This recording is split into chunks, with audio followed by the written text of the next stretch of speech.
Dimanche 17 août, vol en provenance d'un pays d'Asie du Sud. À l'aéroport Mohamed V, des agents de la Sûreté nationale attendent. 2 femmes sortent, une mère et sa fille, interpellées aussitôt. Elles étaient recherchées sur la base de mandats émis par la police judiciaire de Meknès. Motif: implication présumée dans un réseau d'escroquerie numérique. Le procédé: une soi-disant société d'investissement, vitrine séduisante sur un réseau social, rendement prometteur, discours calibré. Résultat annoncé par les sources sécuritaires, plus de 1,8 million de dirhams collectés. Les 2 suspects sont placés en garde à vue. Les enquêteurs cherchent encore d'autres membres évoqués dans le dossier, notamment 2 fils. À ce stade, accusation, enquête et présomption d'innocence qui demeurent. Comment soutirer autant sans être repéré plus tôt?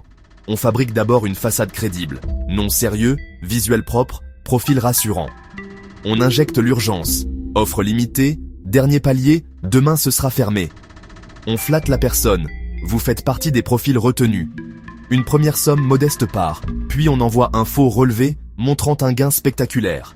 La victime réinvestit.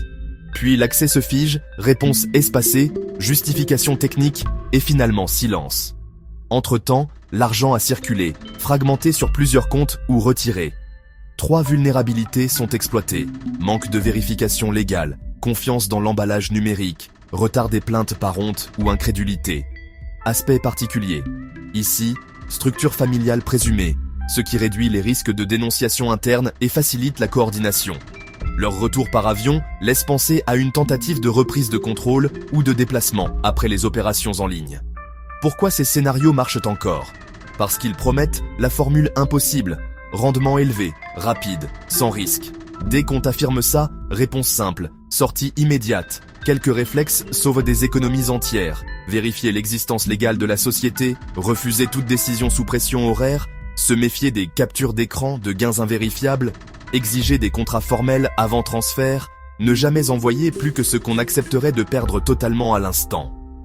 Plus tôt la fraude est signalée, plus il y a de chances de geler des flux avant leur dispersion.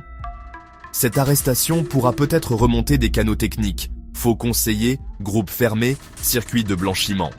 Reste une question pour chacun. Que fais-tu quand une promesse paraît trop belle? Réflexe vital. Ralentir, vérifier, refuser. Mieux vaut manquer une occasion que perdre des années d'épargne.